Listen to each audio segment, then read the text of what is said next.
All right, 365 days of horsemanship, day 35.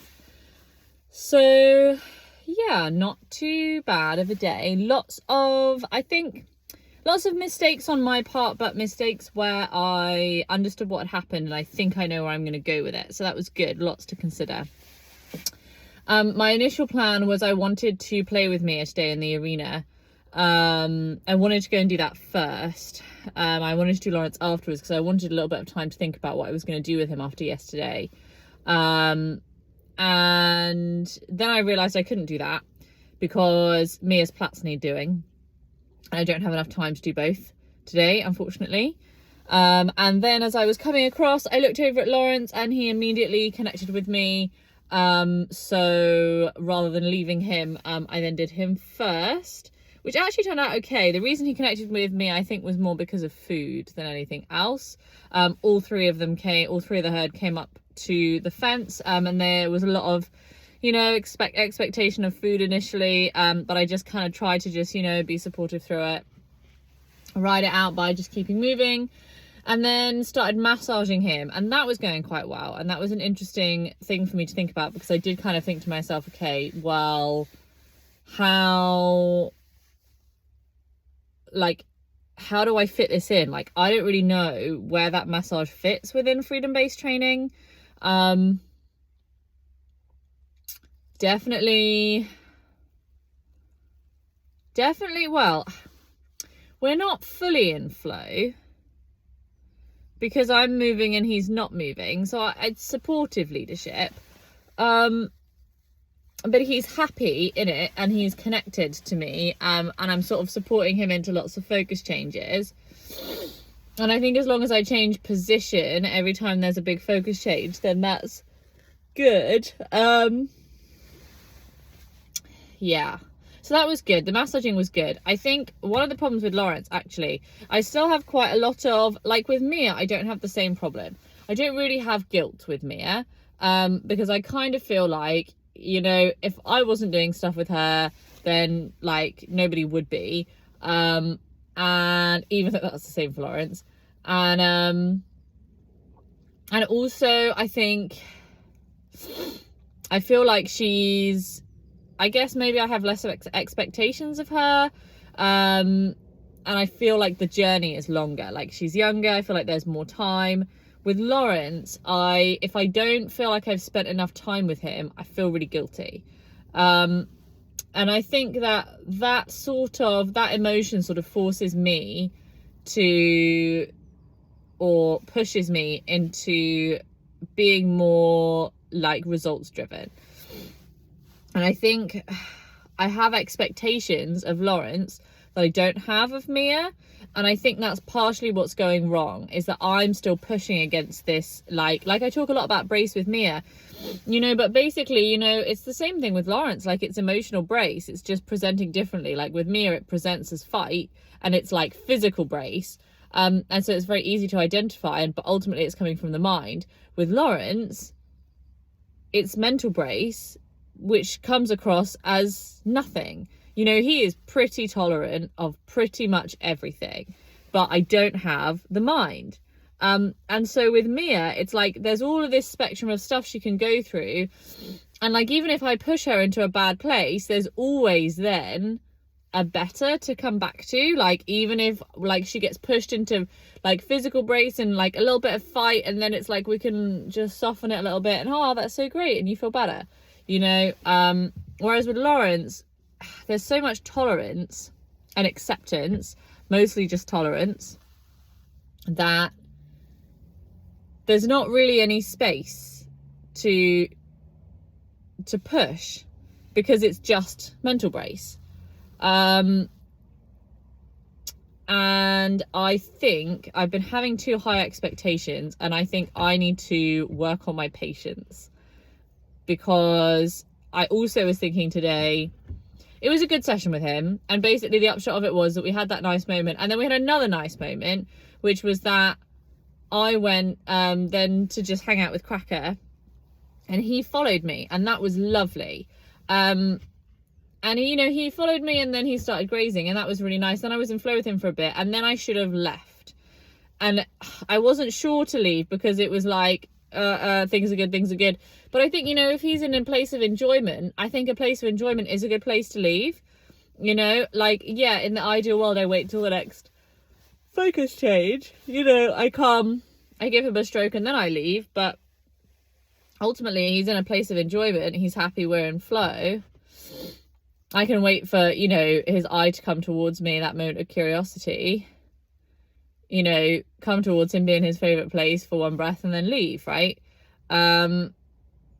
But I didn't do that, and I got kind of stuck in this place of like doing all this walking and being a supportive leader. And I think the thing is with him is it almost takes more to provoke him in some ways, because like he's not as bothered either way. Like if he's tolerant, then it's like it's not that big of a deal for him if I'm not in flow with him. And I think he's also quite used to me being up at the yard for a long time, not being in flow with him, and that being fine. So he's not really that bothered by me not being in flow. I think I'd have to be in flow, not in flow for a really, really long time in order for him to sort of naturally have a focus change, and then for me to stop and be in flow. And that's going to take like a really long time. So I kind of came away not sure if I was spending too much time with him or not enough time with him. And I went to Mija. With Mija, the approach was quite good. Just kind of played around with, you know, supportive leadership, walking around when we're turning away, and then kind of just changing places of flow when she's feeling curious, when she's looking towards me. And yeah, you know, it took about 5 minutes, you know, just to kind of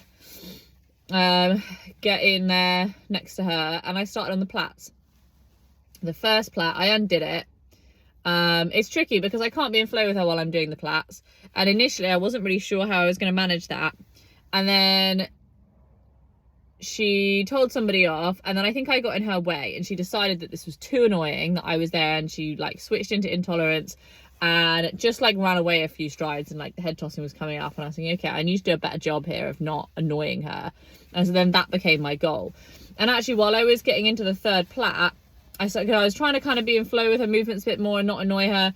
And then once I came to the third plait, it really got me thinking about how it's kind of like reins, in that, you know, I'm right up next to her head. If I pull her the wrong way, I'm going to pull her hair. It's going to be annoying. I'm going to get in her way while she's eating, which obviously, as we know, is a very important part of her day. And yeah, so I just basically started thinking about them like reins and trying to keep like that same pressure and just moving with her. And I think that it's not like, it is freedom-based training. She's free to leave at any time. But it's much more training than freedom, because like I'm not in flow as much. It's much more supportive leadership, potentially into assertive leadership, where it's like, I am doing this thing. And I'm not really going to stop doing it no matter how like you feel about it. Like you can, you know, run away. I'm going to try to not push you into intolerance, but I'm not going to be going really slow with it.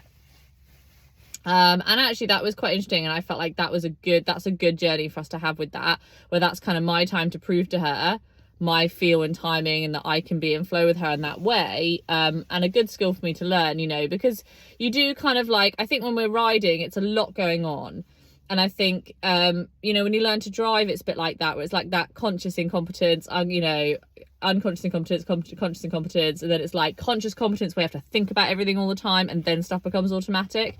And I think stuff like, you know, feeling for the reins is something that most of us kind of, well, I say most of us, I think I definitely, I know I definitely get distracted and my feel gets worse. You know, when I'm thinking about making sure that my hands are always in a constant, you know, pressure with the bit, a constant feel, and I'm not like letting it loose or pulling it tight, then it's much better. You know, when I start trying to do a task, then suddenly I'm thinking about the task, I forget about the reins, right? Because it's not automatic. It's sort of the same with plaiting, because, you know, you're doing the plait at the same time as you're trying to keep this pressure. And also, I really noticed when she was in charge of that pressure, she was the one moving around, I was trying to follow her, how you can really feel all the tiny little movements. And so that was really interesting too, because like, I think it's the same way for them, you know, when we've got the reins, it's every little movement. They can feel it. You know, I could feel every time her head moved a little tiny bit through this plait. So yes, that was really interesting, and I definitely felt like I took some stuff from it. And then I went and had a little sit down, and she was quite curious about that, and that was really nice. And I sort of tried to sort of, you know, shift my position a little bit when she was curious. And I was happy that, you know, I finished the Platts and she didn't immediately start walking away. You know, she stayed around where I was. So that was really nice. And I was thinking a little bit, you know, reflecting on everything, and something did occur to me that I think is really important, which is that when I was at the clinic with Elsa this last weekend, you know, each session is 2 hours long. So I'm working with the horse for 2 hours straight. And in that time, you can make a lot of progress because it's 2 hours, you know? Whereas here, every day, I don't have 2 hours. I have, you know, I mean, today it was about 20 minutes with Lawrence, about 25 with Mia. And that's pretty decent, actually, if I can be consistent with that time. But if I think about that in terms of 2 hours, if I do, you know, sort of 25 minutes to half an hour every day, if I do 20 minutes minimum, it's going to take me 6 days to build up 2 hours. And not only is that going to take me 6 days to build up those 2 hours, but every time I'm coming in, I'm then reconnecting. And I know there is something to be said for, you know, going away, consolidating learning, having, you know, repeated episodes of the same thing, rather than one long session. I think, you know, there's definitely room for both. But it definitely just really made me think that, you know, I'm expecting from a 20-minute session the same amount of progress that I saw in 2 hours, you know.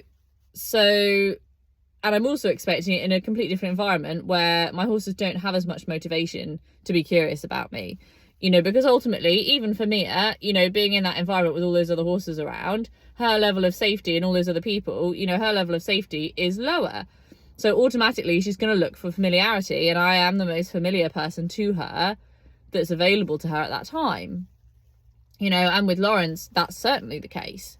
So, you know, when they're more motivated, then they're going to look for solutions. They're going to look for comfort. You know, they're going to look for, you know, the right answer. You know, they don't need to look for the right answer when they're in the field.